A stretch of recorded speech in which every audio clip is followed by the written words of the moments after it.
성당 다니길 50여 년이 넘으니 모든 게 식상합니다. 미사 참례는 빠지진 않지만 습관성 지루형 같습니다. 따갑기도 하고 건조하기도 하고 간지럽기도 합니다. 또 홍조가 올라와 화가 나기도 합니다. 그럴 땐 성지 순례를 떠나보기도 합니다. 성지를 돌면서 선조들의 삶의 자리에 앉아 그들의 삶과 나의 삶을 교통하고자 하지만 그것도 쉬운 것은 아닙니다. 성지 내의 화려한 구조물이 그것을 방해하기도 하기 때문입니다. 그러니 옛 흔적이 남아있는 작은 성지가 나를 위로하기도 합니다. 그래도 습관적으로 간지럽고 습관적으로 건조한 것은 어쩔 수 없습니다. 신부님들의 강론도 건조하고 한결같은 미사의 형식도 따갑고 간지럽습니다. 그렇다고 그 형식 안에 커다란 의미가 담겨 있다는 걸 모르는 것은 아닙니다. 그래도 한 개인의 50여 년의 신앙생활이란 충분히 지루할 수 있는 것은 아닐까요? 그렇게 지루해하면서도 결핍에 빠져본 적은 없는 것 같습니다. 또 맹목에도 빠져본 적은 없습니다. 물 한 모금에 있어 신앙이란 발음에 대한 정향이기 때문입니다. 발음에 대한 정향이란 삶의 이유와 존재의 이유에 대한 철학적 성찰입니다.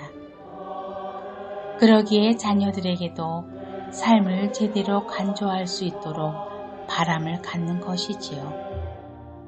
이런 바람에도 중학교 다니는 아들놈은 어떻게 하면 미사 빠질까를 도모합니다.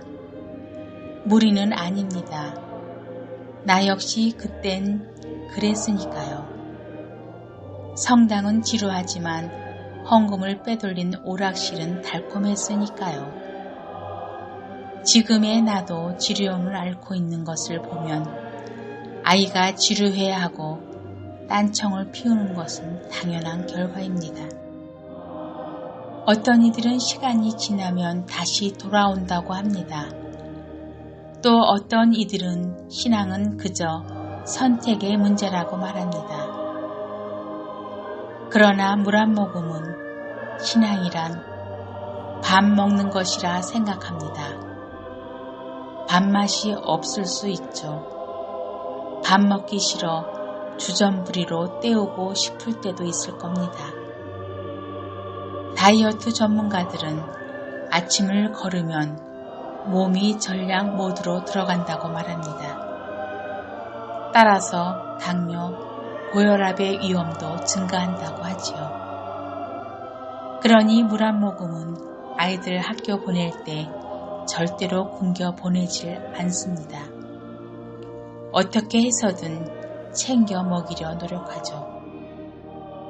밥 먹는 것으로의 신앙도 마찬가지입니다. 전략 모드로 들어가면 삶의 발음에 대한 간조를 할 수 없게 됩니다. 고혈압이지요. 전략 모드로 들어간 몸은 에너지를 충전하기 위해 다른 다지다 않은 것들을 찾게 됩니다. 당뇨이지요. 밥 먹이듯 자녀들에게 삶의 모범을 보이려 애쓰고 신앙을 전수해주려 애썼습니다. 그럼에도 50여 년이 넘는 신앙생활은 나도 지루함을 앓게 만듭니다. 형식과 말씀의 식상함으로 나도 자꾸 단 것을 찾아 기웃기웃하기도 합니다. 사실 거기도 별건 없지만요. 단테는 이것을 표적에 닿을 수 없는 화살이라고 표현하지요. 이걸 원재료의 경향이라 불러야 할까요? 밥벌이 특성상 주말을 많이 돌아다닙니다. 그러다 보니 서울, 수원, 인천, 의정부, 원주교구의 주보를 고루 보게 됩니다. 순전히 개인적인 느낌이지만 늘 식상한 말씀뿐입니다. 그래서 주의 깊게 살피지는 않았습니다. 성경 말씀과 고매한 신부님, 저명한 교수님들의 말씀이 실려있고 여러 지식과 정보도 전달하긴 하지만 역시 식상합니다. 50여 년을 지켜보았으니까요. 하늘 아래 새로운 것 없다잖아요. 그러니 신부님들의 말씀도 새로울 것이 없고요. 더 단 것을 찾아다녀야 할까요? 어느 날 서울 주보에 실린 청소부 아저씨의 글에 마음이 설레졌습니다. 고매하지 않았기 때문이었습니다. 글을 읽으며 하느님의 음성을 들었죠. 첫째 가는 이가 꼴찌가 되고 꼴찌 가는 이가 첫째 된다. 고상한 신부님, 교수님, 예술가들의 글에서는 볼 수 없는 삶에 대한 진솔한 간조를 보았기 때문입니다. 어떠한 현학도 없이 발음을 지향하는 철학을 보았기 때문입니다. 사실 물 한 모금이 유튜브를 통해 평범한 이웃들의 삶의 모습을 전하는 이유도 이에 맞닿아 있습니다. 평범한 이웃과 노인, 장애인의 이야기를 전달하며 다시 나의 삶을 간조할 수 있기 때문입니다. 지식으로 세상을 바라보는 이들에게선 화려한 미사여구의 명언이 나옵니다. 그러나 좀처럼 진한 삶의 철학이란 글쎄요. 그래서 예수님은 그토록 율사들과 바리새이들을 꾸짖으셨나 봅니다. 창녀, 세리, 과부, 이방인의 외면받던 삶에서 진한 포도의 향을 찾으셨던 것 같습니다. 그러니 그렇게 비유로 가르치셨던 거죠. 프란치스코라는 그 청소부는 수호 성인을 닮은 모양입니다. 비록 욕심으로 소감 생활도 겪었지만 이제 욕심을 버릴 줄 아는 모양입니다. 수감 생활 중 예수님을 만나 메타노이아의 의미를 깨달은 모양입니다. 쓰레기를 수거하여 50여 군데를 후원한다고 하니 참 가난을 아는 모양입니다. 그러니 부모님의 기초생활 수급도 감사할 줄 알지요. 마치 평생을 청소만 하고도 성자가 된 마르티노 데 포레스의 모습 같습니다. 꼴찌가 첫째 된 모습이지요. 철없던 시절 문장을 쓰거나 편지를 쓸 땐 명사들의 말이나 명언집을 뒤졌지요. 그때 그것이 멋있는 줄 알았습니다. 지금 생각하면 부끄럽지만 어린 시절의 호기인이 가능했겠지요. 물론 나쁜 말은 없고 훌륭합니다. 정말 좋고 훌륭한 건 맞는데 왜 기억이 하루를 넘기지 못할까요? 거기엔 내 삶이 없을 뿐더러 진한 삶의 향기가 없기 때문입니다. 게다가 풍성한 지적 소비는 있을지라도 생활 반응이 나타나질 않기 때문입니다. 우리가 지루함을 느껴 얼굴이 붉어지고 건조해진다는 건 바로 그 이유 때문입니다.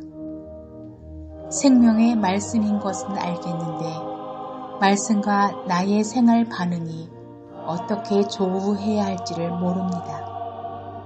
이런저런 삶을 살아야 한다고 지적받지만 아이들이 그래서 뭐 어쩌라고 하면 할 말을 잃는 어른들처럼 내뱉을 수 없는 말로 입을 우물쭈물하는 모양새가 됩니다. 그러니 더 식상해지는 것이고요. 물론 그 식상함을 해소하기에는 자신의 역할이 제일 크다는 것쯤은 알고 있습니다. 성직자나 수도자의 가르침이 온전히 나의 삶과 맞닿을 수는 없으니까요. 그래도 그 지루함을 스스로는 얻지 못하는 수많은 이들은 어찌하나요? 가르침에도 삶에도 변화가 필요할 것 같습니다. 얼마 전 한 주교님께서 말씀하시더군요. 사람들은 결혼에 서로 배우자에게 당하고 자식에게 당하면서 철이 들어간다고요. 그러니 우리 같은 성직자들은 철들기가 좀처럼 쉽지가 않다고요. 그러니 철없는 것 하고 이해해 달라네요. 재미있어 많은 사람이 웃었습니다. 그렇게 이해해야 하는 걸까요? 우리가 종교를 찾는 이유란 신학적 지식을 전수받기 위함이 아닙니다. 허위 의식으로 자신을 채워 장식으로 쓰고자 함도 아닙니다. 내 삶을 내 삶답게 만들고자 함이 있습니다. 내 삶을 하느님을 아는 삶으로 변화시키고자 함이 있습니다.